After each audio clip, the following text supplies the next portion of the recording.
Hey guys, I wanted to show you a super cool mod that you can do on your iPhone 6s, 6, or even 5s in order to give it the iPhone 7 and 7 Plus look. Literally turn it into a jet black colored iPhone 7 mini. So this works on all of those devices, and I've done this before with the iPhone 7 a while ago. Back then, they didn't really have the jet black or matte black option for the shell, so I wanted to show you how that would look today on even an iPhone 5s. It was one of my requested videos to go ahead and do it for one of these because I haven't. I think it's going to be a really cool look. We'll have to see, but sometimes you just get stickers on there and oh my goodness, it's such a pain to take them off. So I'd rather just change the shell of the phone. So let's take a look at what we've got. So this is the 6S one. Let's take a look at the 5S one over here. So this does not work on the iPhone 5. I don't believe it's only on the 5S, but look at this. It's an iPhone 7 mini. I have taken apart many iPhone 5Ss, not very many iPhone 6S, so that's going to be a challenge, but wow, that looks really, really cool. So it's all rounded on the edges. It's got this neat look. Power button's still up here. They raised the camera when they didn't have to. That's very interesting. So you've got your headphone jack still. So it's an iPhone 7 mini jet black. Unfortunately, they didn't get rid of the FCC labels, which would have been cool. And the text is not the same color as it is on a real jet black phone. For whatever reason, they made it stand out. But yeah, it seems pretty nice. It even has a machined Apple logo, which is a cool touch for this guy. So I'm going to go ahead and install it on the 5S and the iPhone 6S, and then report back to you in a second here how it looks. So as for the 6S, let's take a look at this one. Ooh, much better looking. This is actually the same font as on the iPhone 7 Plus. That's so cool. They got the little details right there. Same text, same everything.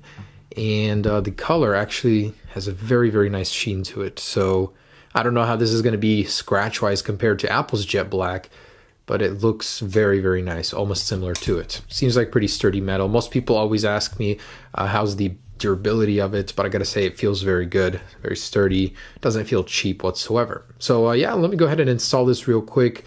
I mean, by real quick, I mean take a long time because man, this is not easy stuff. But I think the final result will look really cool. I don't know if you guys can see that, but there's a little piggy on the inside of the shell. Almost didn't notice that. But I've been inspecting this thing really closely, and it's really amazed me. It feels so good. It looks so good. All the little details everywhere. I mean, it all ties in together. The only thing is that this port is silver. For whatever reason, it's not black. That's really going to throw me off when using it. A little bit annoying there. Now, I'll leave links down below, but I have a couple recommendations for you guys before even beginning. You must have battery stickers to reapply the sticker with. You can find these on eBay fairly cheap. I would highly recommend a magnetic board for organizing all these screws and everything like that if you're inexperienced. It really helps so you don't lose track of everything. And if you're doing this to a 6S, you need a seal. So you can buy one of these for a couple bucks on eBay to reapply around the border so you still keep your sort of water resistance that comes with the 6S. So those are just three things I would highly recommend. So here's an iPhone 6S that could really use a new shell. It's chipped, scratched, worn out over here. It's been in and out of pockets. So you can tell this thing really needs an upgrade. All right, so with a nice tool set, I'm gonna go ahead and start it. Of course, we begin with removing the display. Got our suction cup here to go ahead and lift it up. And this is a 6S, so it will have that seal. You'll notice the stickiness that's rising as I pull this up, but this is kind of hard when I'm filming it on camera. All right, so pry that apart. Just go around the edge now. I'm not all that experienced with this kind of stuff, so do forgive me if I'm doing a couple things wrong. All right, so I did manage to get that up. There's that sticky adhesive I was talking about. So go ahead and pull it back and up. All right, so go ahead and unscrew these bolts here. Someone was already inside of this phone. It's missing a bolt. With the pry tool, go ahead and quickly remove all of these gently. All right, and I completely forgot I turned the phone off before doing this, so don't be me. You will need to do that. So yeah, here we go. Just go ahead and start unscrewing everything. I would recommend an iFixit guide, but you know, take it easy. I'm gonna start with the battery panel here. Eject that SIM card, of course, before you damage something. When taking apart the 6S, there's a very interesting hex nut right here, so you'll need a 2.5mm tool for this. All right, so I've loosened the logic board. Go ahead and pull that off. And a little antenna if you haven't already. Taptic engine, just 2 easy bolts left and right. And pull that guy out. So very interesting how much tech they can get from this little slim device right here. I mean, how much tactile feedback. That's cool. My least favorite part of any iPhone housing removal, besides the volume buttons and the power buttons, is this part. So the adhesive, you got to peel it all back and then you got to pull it out of the battery. And it always seems to break. That's the annoying part. So hopefully we can get it in one try here, but I have no hope for that. Especially the older the phone is, it seems the adhesive is a little bit more tricky to work with. So take it and pull it out of the phone slowly. Pulling it left to right if you have to. Oh, this is actually working, not too bad. Oh my goodness, it actually worked, holy crap. Be very careful not to puncture the battery if you're using tweezers, as that would not be good. Not bad, very satisfied with this result.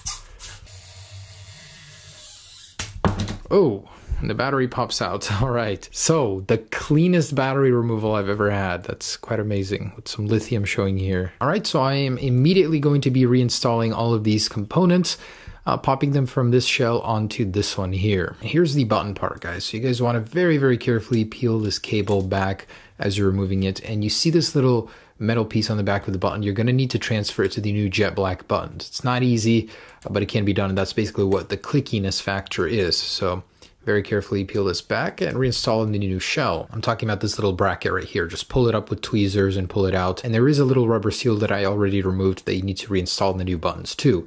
It's a little complicated, but not too difficult. And this is where you really need to get precise. That little silver dot, I use tweezers to take from the other button, put on this one. It has adhesive on the back, so it'll stick. Be very, very gentle not to lose it. This is actually what allows you to get that very satisfying click feel. All right, managed to get this cable in here. You'll know you did good when you can hear the clickiness from the buttons themselves and the mute switch works. So we're good there. On to the bottom.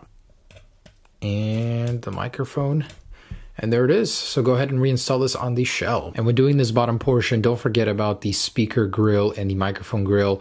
They didn't include them with them, so peel them off the other one and stick them on. And here are the battery stickers. You want to make sure to use these to correctly place the battery so it doesn't stick up too much if you use like double-sided tape or something. But anyways, here it is. So I've got all of the internals inside, successfully transplanted. I feel like a neurosurgeon.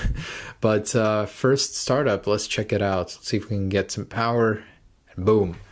Look at that. It's best, of course, to use a space gray 6S6 because you get the black startup screen and it blends seamlessly. But I'm gonna go ahead and assemble the rest and see what we got. All right, so the only thing that remains is to pop the SIM tray in.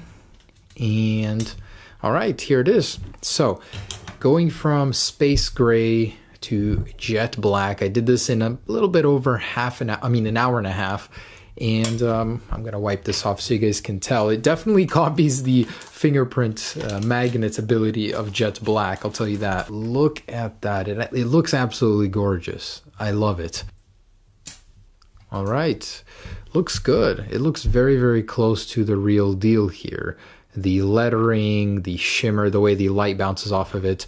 I mean, it looks so close to the real deal. So if you guys wanted to get the jet black color, this is certainly an awesome way to do that. It blends very, very well with the home button. So I'm gonna go ahead and do the 5S one, which should be considerably easier. This was my first time completely disassembling a 6S like this. I did it to the 6, so I'm gonna do it to the 5S with the other jet black shell and see what we get. All right, and very interesting difference about this is the phone becomes a lot less blocky. They rounded the corners a lot, so popping it in here. It definitely feels like a flattened iPhone, a 5S. The screen does stick out just a little bit as a result, but you know, the final result does look good itself. So putting these screws in again, they didn't give us any black screws with these, which I think they should. as they did give a little connector here that is darker. And here it is, guys, the final result. So popping the SIM card in is the final step. Oh, and they gave me a matte black one on a jet black. Yeah, I'm bleeding. Wouldn't be an Everything Apple Pro tutorial if I didn't bleed in it, but here it is. So very, very nice, guys. Here's the previous look. Overall, the phone does get a little bit bigger, as you guys can see. May not be a fan of that, but thinness wise, it seems to stay the same. Just gives it a little curve and it expands a little in order to accommodate that curve. So very nice. The finish is very, very similar to jet black on the 5S2. It looks great, I gotta say. So there's a little bit of a wave effect to it, if you'll notice, but for some reason I can see that more in the camera than I can just holding it. With the iPhone 6 or 6 mod, it looks fantastic. I mean, it looks just like a jet black iPhone. So if you guys wanted to turn your iPhone into an iPhone 7 jet black, this is how you do it. Super, super cool. In the end, you've got an all new look for an old phone. So if you guys didn't want to upgrade to the iPhone 7, probably the best solution for you. Hope you guys enjoyed this. I will leave a link down below to where I got it. Just watch the video entirely if you guys do want to install it, because a lot of these smaller points I mentioned are the ones I got stuck on, so I wanted to mention them to you. Gotta say, very, very satisfied. Much, much better than I thought, almost matching the quality of the jet black completely. So enjoy this mod, guys. Have a great day. Peace.